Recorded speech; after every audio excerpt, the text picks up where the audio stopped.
रोहतक पहुंचे सीएम मनोहर लाल। तो रोहतक के कैनाल रेस्ट हाउस पहुंचे सीएम मनोहर लाल। इस वक्त की बड़ी खबर, रोहतक में सीएम के कार्यक्रम होने हैं और सीएम इस वक्त रोहतक पहुंच चुके हैं। बड़ी खबर रोहतक से। ये बड़ी खबर आपको बता रहे हैं, सीएम मनोहर लाल रोहतक पहुंच चुके हैं कैनाल रेस्ट हाउस में। और साथ ही जानकारी आपको दे दें, रोहतक में बीजेपी कार्यकर्ताओं से भी सीएम मनोहर लाल की मुलाकात रहने वाली है, बैठक चर्चा रहने वाली है। तो जिस वक्त सीएम रोहतक के कैनाल रेस्ट हाउस पहुंचे, उस वक्त की तस्वीर आपके सामने। सीएम का काफिला कैनाल रेस्ट हाउस पहुंचा। प्रशासनिक अधिकारी भी रोहतक के इस दौरान मौजूद रहे। तो कार्यकर्ताओं के साथ बैठक होनी है। इसके अलावा क्या कुछ अहम कार्यक्रम सीएम के होने वाले हैं, ये भी हम आपको जानकारी देंगे। तो बड़ी खबर आपको बता रहे हैं, रोहतक पहुंचे सीएम मनोहर लाल। तस्वीरें भी आपके सामने जब कैनाल रेस्ट हाउस पहुंचे। और साथ ही जानकारी आपको दे दें, कुछ अहम कार्यक्रम हैं सीएम मनोहर लाल के। बीजेपी कार्यकर्ताओं से मुलाकात भी सीएम मनोहर लाल की रहने वाली है। अब एक और बड़ी खबर आपको बता दें, हरियाणा में देश बंद का नहीं दिखा बड़ा असर। अग्निपथ के विरोध में भारत बंद का ऐलान किया गया था। पुलिस प्रशासन पूरी तरह से मुस्तैद यहां पर देखा गया। हरियाणा के फतेहाबाद में जाम को खोला गया। झज्जर के बहादुरगढ़ में प्रदर्शनकारियों को रोका गया। एडीसी ने प्रदर्शनकारियों को समझाया। फरीदाबाद में भारत बंद का आह्वान बेअसर होता नजर आया। और कुल मिलाकर देखिए, क्योंकि अग्निपथ स्कीम को लेकर लगातार युवाओं में रोष है, ऐसा कहा भी जा रहा है विपक्षी पार्टियों की ओर से। और कुछ जगहों से ऐसी खबरें सामने आ रही है, लेकिन भारत बंद का मिला जुला असर है। तो सरकार ये क्लियर कर चुकी है कि योजना तो वापस नहीं होगी। सेना की ओर से प्रेस वार्ता कर भी जानकारी दी गई कि भ्रमित ना हो, अफवाहों पर ध्यान ना दें। ये भी साफ कहा गया कि जो लोग प्रदर्शन में शामिल होंगे या हिंसा को अंजाम देंगे, वो आने वाले दिनों में सेना में भर्ती भी नहीं हो पाएंगे। तो देशबंदी बुलाया गया था, मिला जुला असर नजर आया। हरियाणा वासियों के लिए राहत ये है कि हरियाणा में कोई खास असर नहीं दिखा के। तो छत्तीसगढ़ के मुख्यमंत्री भूपेश बघेल का क्या कुछ कहना है, सुनाते। और रेलवे में भर्ती बंद है, सेना में भर्ती बंद है, और भर्ती शुरू की तो कल 4 साल के लिए। तो ये नौजवानों के भविष्य के साथ मजाक। छत्तीसगढ़ के मुख्यमंत्री तो भूपेश बघेल को आपने सुना कि नौकरियां बंद हैं, सरकार भर्ती प्रक्रिया शुरू नहीं कर रही है और युवाओं के भविष्य के साथ भद्दा मजाक हो रहा है। इस स्कीम को लेकर लगातार विपक्ष की ओर से घेरा जा रहा है केंद्र सरकार को। और इसी के साथ रुक करेंगे अगली खबर का। अग्निपथ योजना के विरोध में भारत बंद की तस्वीर हम आपको दिखाएंगे। गुरुग्राम में यहाँ पर जहां काफी लंबा जाम देखने को मिला। बिल्कुल, गुरुग्राम बॉर्डर पर काफी लंबा जाम नजर आया। गुरुग्राम से दिल्ली की तरफ भारी वाहनों की एंट्री पर रोक लगा दी गई। देखिए, अग्निपथ योजना के खिलाफ भारत बंद का ऐलान किया गया। भारत बंद के आह्वान के चलते सुरक्षा के पुख्ता इंतजाम दिखे हैं। गुरुग्राम दिल्ली बॉर्डर पर दिल्ली पुलिस चेकिंग कर रही है, जिसके चलते गुरुग्राम दिल्ली बॉर्डर पर भारी जाम देखने को मिला। दिल्ली गुरुग्राम एक्सप्रेस वे पर सरहौल बॉर्डर पर यह जाम लग गया। गुरुग्राम से दिल्ली की तरफ भारी वाहनों की एंट्री पर रोक लगा दी गई। गुरुग्राम में प्रदर्शन पर धारा 144 पहले से लागू है। गुरुग्राम में चप्पे चप्पे पर पुलिस तैनात है। दिल्ली के पास गौतम बुद्ध नगर में पुलिस ने बड़ी सभाओं पर प्रतिबंध लगाया है। दिल्ली से सटे इलाकों में नाकेबंदी की गई है। बता दें कि केंद्र सरकार ने 14 जून को सेना में भर्ती के लिए अग्निपथ योजना का ऐलान किया, जिसके तहत युवाओं को 4 साल में सेना के लिए भर्ती किया जाएगा। योजना का देश भर में विरोध हो रहा है। और राहुल गांधी की आज एक बार फिर ईडी में पेशी है। तो राहुल ईडी ऑफिस पहुंच चुके हैं। ईडी की कार्रवाई के खिलाफ कांग्रेस आज भी प्रदर्शन कर रही है। नेशनल हेराल्ड केस में राहुल गांधी ईडी दफ्तर पहुंच चुके हैं, जहां उनसे ईडी के अधिकारी पूछताछ कर रहे हैं। वहीं दूसरी ओर कांग्रेस भी प्रदर्शन के लिए तैयार है। राहुल गांधी के खिलाफ ईडी की कार्रवाई के विरोध में कांग्रेस भी प्रदर्शन कर रही है। देश भर से बड़ी संख्या में कार्यकर्ता दिल्ली आ रहे हैं। आपको बता दें कि राहुल गांधी से इस मामले में अब तक करीब 30 घंटे तक पूछताछ की गई। पार्टी के नेताओं और कार्यकर्ताओं ने इस दौरान ईडी कार्यालय की ओर जाने वाली सड़कों पर विरोध प्रदर्शन भी जारी रखा, जिसके बाद कई नेताओं को हिरासत में लिया गया। अब आज भी कांग्रेस का सरकार के खिलाफ प्रदर्शन है। कांग्रेस ने केंद्र पर प्रतिशोध की राजनीति का आरोप लगाया। कांग्रेस अग्निपथ योजना के खिलाफ प्रदर्शन कर रही है और ये मांग कर रही है कि अग्निपथ योजना को वापस लिया जाए। हालांकि सेना ने अग्निपथ योजना की अच्छाइयां भी गिनाई हैं, लेकिन शायद ना तो कांग्रेस और ना ही युवाओं को इन बातों का कोई असर पड़ा है। यही वजह है कि आज कांग्रेस जहां प्रदर्शन कर रही है, तो वहीं युवा भारत बंद कर रहे हैं। अग्निवीरों की भर्ती के लिए अधिसूचना जारी है। बड़ी खबर आपको बता दें, सेना ने भर्ती के लिए अधिसूचना जारी कर दी गई है। जुलाई से रजिस्ट्रेशन प्रक्रिया शुरू हो जाएगी। तो बड़ी खबर, जुलाई से रजिस्ट्रेशन प्रक्रिया शुरू होगी। इससे साफ हो गया कि इससे पहले भी देशिका हम बात कर रहे थे कि सेना की ओर से, सरकार की ओर से साफ कर दिया गया कि भर्ती तो होगी नई योजना के तहत। बिल्कुल। और देखिए ज्योति, और साथ ही ये भी इस दौरान कहा गया है तीनों सेना के सेनाध्यक्षों की ओर से कि डिसिप्लिन क्योंकि बुनियाद है सेना की, और ऐसे में अगर कोई भी युवा दंगा फसाद में नजर आता है, उसके खिलाफ एफआईआर होती है, पुलिस वेरिफिकेशन में गलत पाया जाता है, तो जाहिर तौर पर उसे सेना के सपने से हाथ धोना पड़ेगा। बिल्कुल, तो ये नोटिफिकेशन जारी कर दिया गया है सेना भर्ती को लेकर, नई योजना के तहत भर्ती को लेकर शेड्यूल जारी कर दिया गया है। जुलाई में रजिस्ट्रेशन प्रक्रिया शुरू होगी। रुक करेंगे अगली खबर का। देश में कोरोना के केस लगातार बढ़ते जा रहे हैं। पिछले 24 घंटे की बात करें तो 12,000 से ज्यादा मामले सामने आए हैं। देश में लगातार कोरोना के मामलों में इजाफा देखने को मिल रहा है। 24 घंटे के दौरान 12,781 नए संक्रमित मिले, 18 मरीजों की मौत हो गई। अभी 76,700 का इलाज जारी है। सिर्फ महाराष्ट्र में ही सबसे ज्यादा 4,004 मरीज मिले। 3,376 नए संक्रमितों के साथ केरल दूसरे नंबर पर है। देश में एक दिन पहले ही 12,899 केस मिले थे, जबकि उससे पहले 13,216 केस मिले थे। 7 दिन में 66,000 से ज्यादा कोरोना केस आ चुके हैं। देश में एक्टिव केसों की संख्या कुल मामलों में 0.18% बनी है। डेली पॉजिटिविटी रेट 4.32% है, जबकि वीकली पॉजिटिविटी की दर 2.62% है। टीकाकरण को लेकर गठित राष्ट्रीय तकनीकी सलाहकार समूह के प्रमुख NK अरोड़ा ने कहा है कि देश में 90% रोगी अभी खुद को असुरक्षित नहीं मान रहे। इसमें अधिकांश को ये तक नहीं पता कि वो किसी मर्ज से ग्रसित हैं। सिर्फ 10% लोग ही परेशानी और संक्रमण के जोखिम को समझते हुए एहतियाती खुराक ले रहे हैं, कोविड सतर्कता नियमों का पालन कर रहे हैं। वहीं असम में लगातार हो रही बरसात के बाद बाढ़ के हालात बने हुए हैं, जिसके चलते भारतीय सेना लगातार रेस्क्यू अभियान चला रही है। असम में बाढ़ की स्थिति और बिगड़ गई है, जिससे 33 जिलों में प्रभावितों की संख्या बढ़कर 42,28,000 हो गई है। इस साल के मौजूदा बाढ़ में 5 दिनों में मरने वालों की संख्या बढ़कर 34 हो गई है। इसके साथ ही इस साल की बाढ़ और भूस्खलन में मरने वालों की संख्या बढ़कर 71 हो गई है। पिछले 24 घंटों में 3 बच्चों सहित 9 लोगों की मौत हुई है। बताया जा रहा है कि बाढ़ की पानी में डूबने से 6 लोगों की मौत हो गई, जबकि 3 अन्य भूस्खलन में मारे गए। कछार जिले में 3 मौतें हुई, बारपेटा में 2 लोगों की मौत हुई। इसके बाद बजली, कामरूप, करीमगंज और उदलगुरी जिलों में 1-1 मौत हुई। डिब्रूगढ़ से 4 लोग, जबकि कछार, भोजोई, तामिलपुर और उदलगुरी जिलों में 1-1 लापता है। बारपेटा सबसे ज्यादा प्रभावित जिला है, जहां 12,76,000 लोग बुरी तरह से प्रभावित हुए हैं।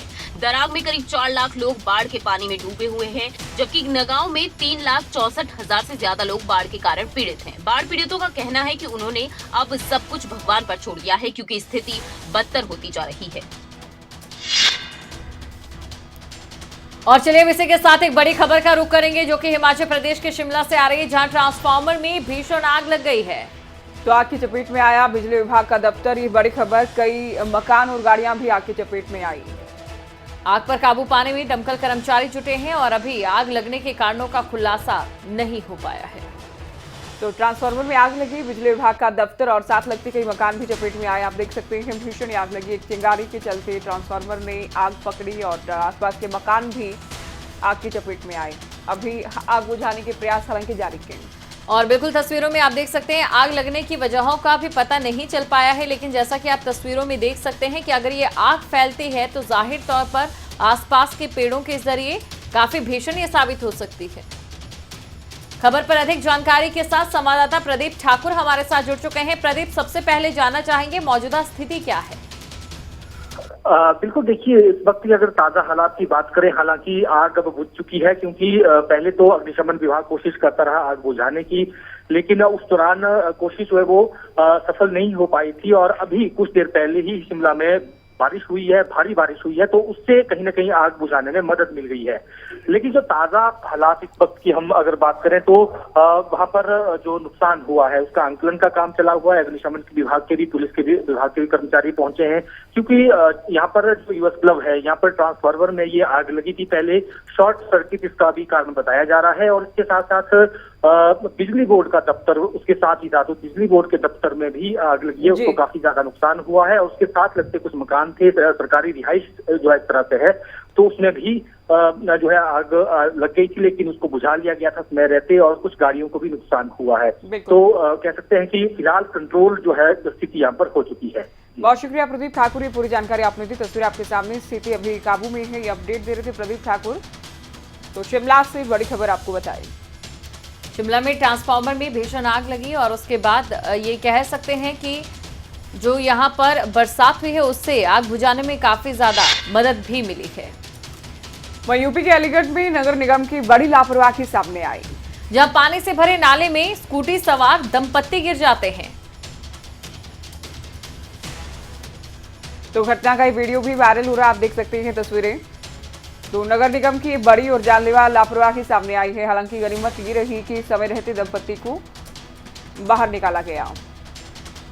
तो किस तरह से देखिए, ये स्कूटी सवार दंपत्ति पानी से भरे नाले में गिरते हैं। प्री मानसून में ये हालात है, जब मानसून अपने पूरे रूप में होगा तो कैसी तस्वीरें सामने आएगी, ये बड़ा सवाल है। यहाँ पर तस्वीरें आप देख सकते हैं, नाले में पानी भरा होता है, सड़क के समतल, और तभी यहाँ एक स्कूटी सवार दंपत्ति उसी नाले में समा जाते हैं। और ये जहां तक है दीपशिखा रोड से ये पार्किंग के लिए आगे बढ़ रहे थे, लेकिन इसी दौरान स्कूटी नाले में गिरी और दंपत्ति को हालांकि समय रहते बाहर निकाल लिया गया।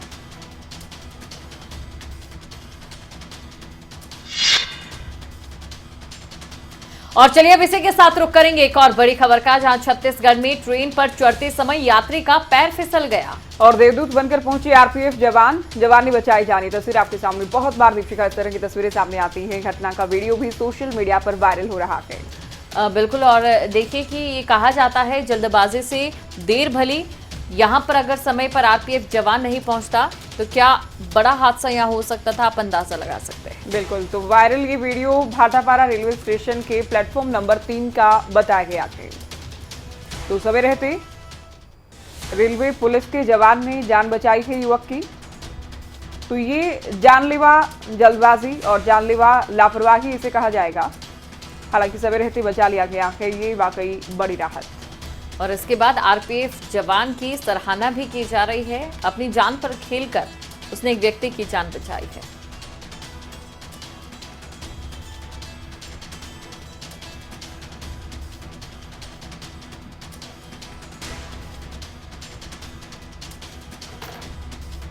वहीं राजस्थान के जोधपुर में कार चालक की करतूत सामने आई है। चालान काटने पर ट्रैफिक कांस्टेबल को बोनट पर सड़क पर करीब 500 मीटर तक घसीटा गया। तो तस्वीर आपकी टीवी स्क्रीन पर बोनट पर किस तरह से ट्रैफिक पुलिसकर्मी को घसीटा गया है, ये हम आपको दिखा रहे हैं। तो पूरी घटना पास लगी सीसीटीवी कैमरे में कैद हुई है, जो कि तस्वीरें वायरल भी हो रही हैं। और इस तरह के मामले भी बहुत बार सामने आते हैं, जब चालान से बचने के लिए कार सवार इस तरह की करतूत को अंजाम देते हैं। तो कार सवार ने सीट बेल्ट नहीं पहनी थी। जब अपने सामने पुलिस कांस्टेबल को देखता है उसी समय कार की गति बढ़ा देता है और जो पुलिस कांस्टेबल है कार के बोनट पर कुछ इस तरीके से उसे घसीटा जाता है। तो ट्रैफिक पुलिस रोकने का प्रयास करती है, लेकिन कार चालक कार रोकने के बजाय ट्रैफिक पुलिसकर्मी को बोनट पर साथ घसीटता करीब 500 मीटर तक ले जाता है।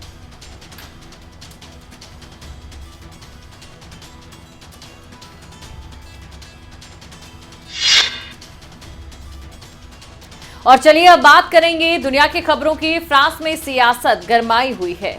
बिल्कुल, फ्रांस के राष्ट्रपति इमैनुअल मैक्रों ने रविवार को संसद में अपना बहुमत खो दिया। ये रिपोर्ट आप देख रहे हो।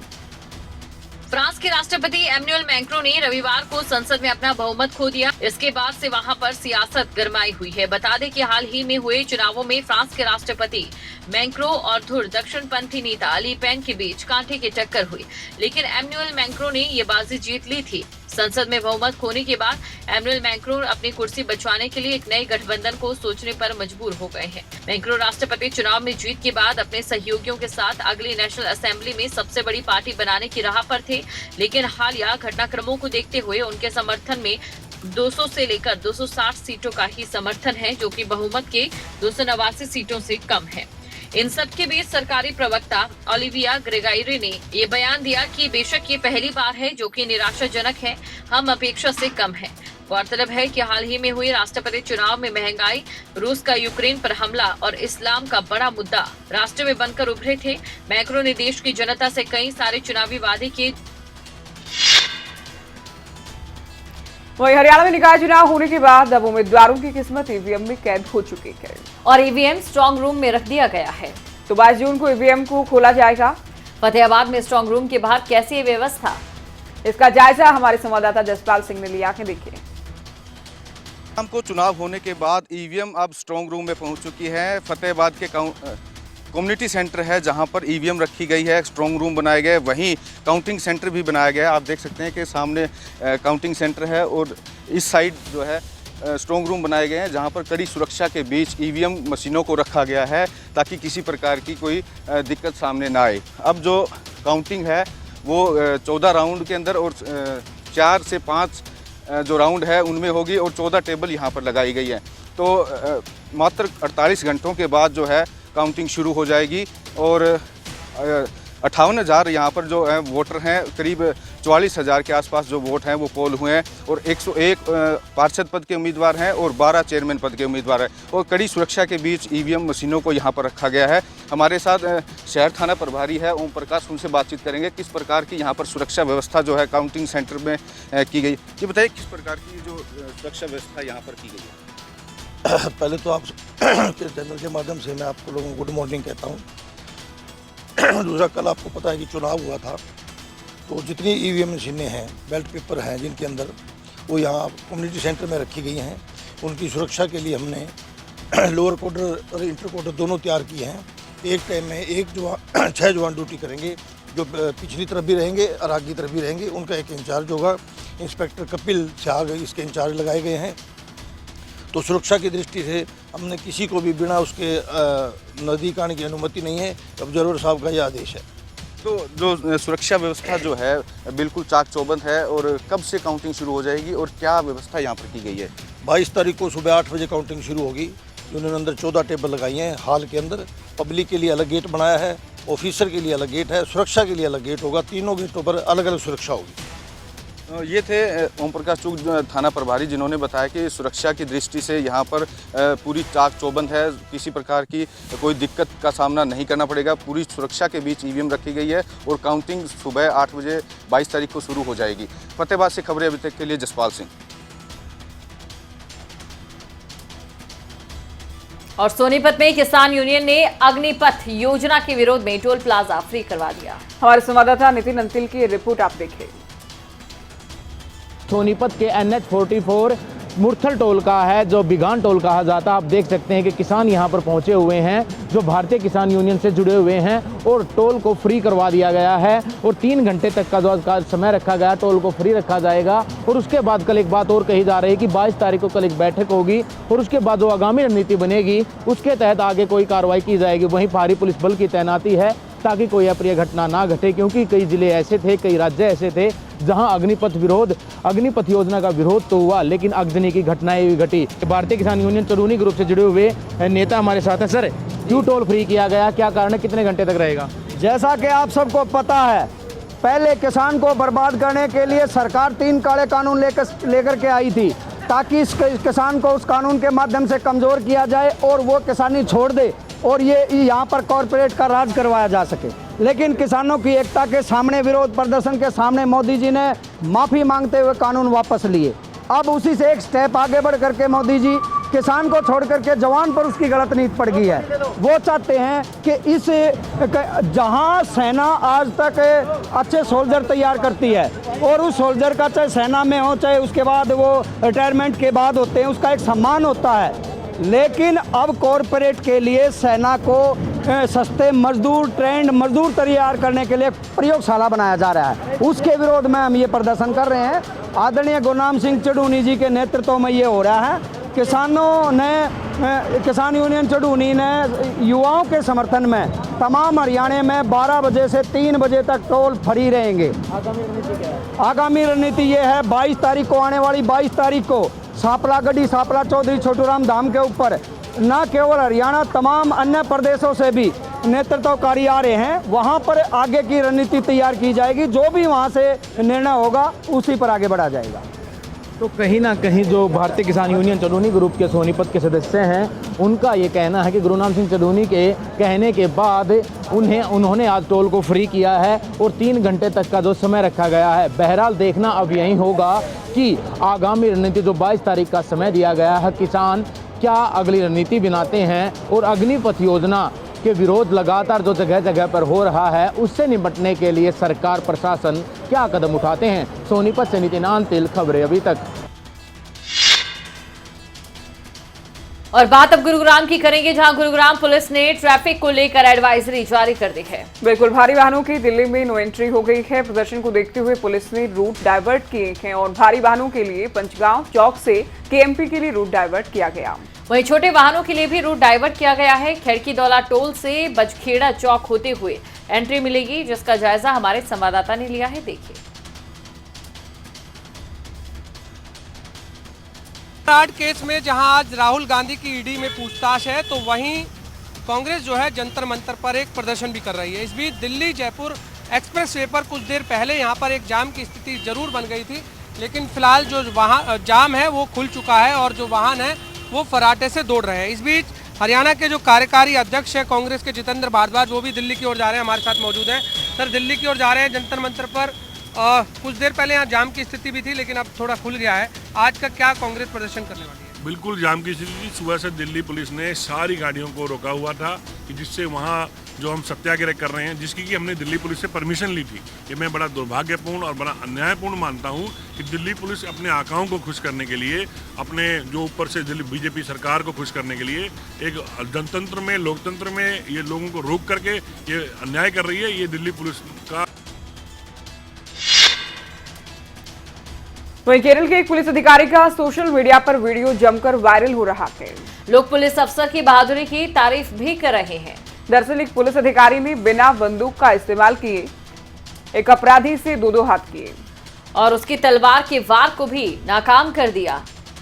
तो गिरफ्तारी की गई तस्वीर आपकी टीवी स्क्रीन पर किस तरह से बिना किसी रिवॉल्वर के, बिना किसी पिस्टल के बदमाश को काबू किया कि आप देख सकते हैं। जांबाज पुलिसकर्मी की इन तस्वीरों को आप देख सकते हैं। तो तस्वीरें वायरल हो रही है, साथ ही पुलिस अधिकारी की तारीफ भी इन तस्वीरों को देखकर, वीडियो को देखकर लगातार की जा रही। बिना किसी हथियार के किस तरह से न केवल तलवार का, न केवल बदमाश का मुकाबला किया, बल्कि गिरफ्तार भी किया है।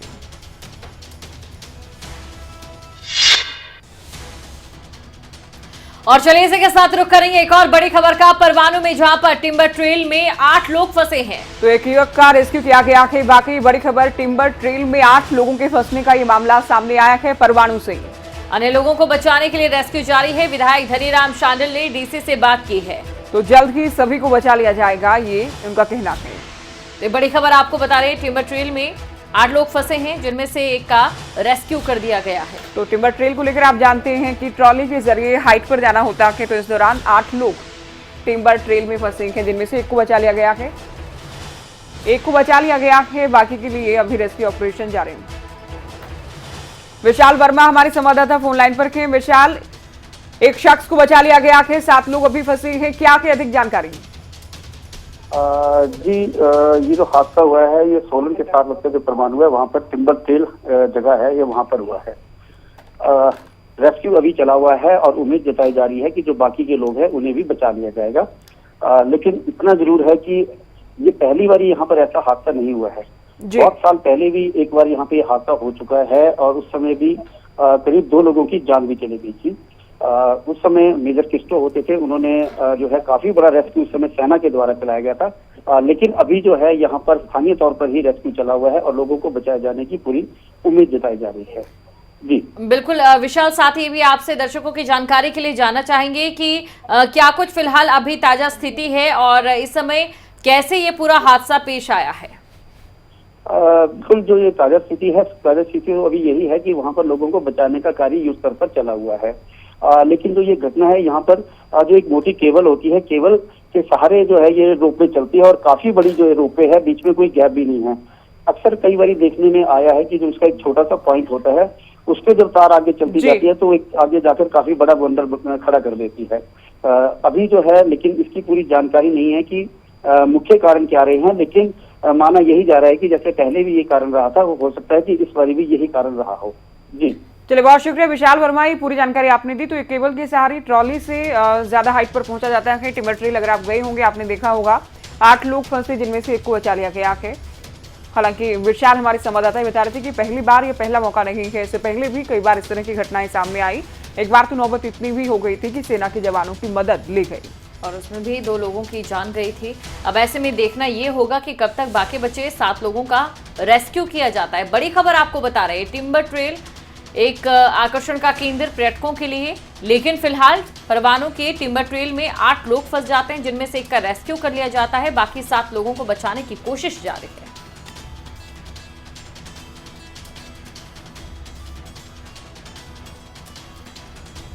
तो परवाणु से बड़ी खबर, टिम्बर ट्रेल में 8 लोगों के फंसने का मामला सामने आया है। एक को प्रशासन की ओर से बचा लिया गया है। रेस्क्यू ऑपरेशन अभी जारी है और 7 लोग फंसे हैं, जिनकी जान अधर में फंसी है, जिनको बचाने का प्रयास लगातार जारी है। चलिए, बड़ी खबर में आज के लिए इतना ही। अब हमें दें इजाजत, बने रहे आप खबरें अभी तक के साथ। नमस्कार।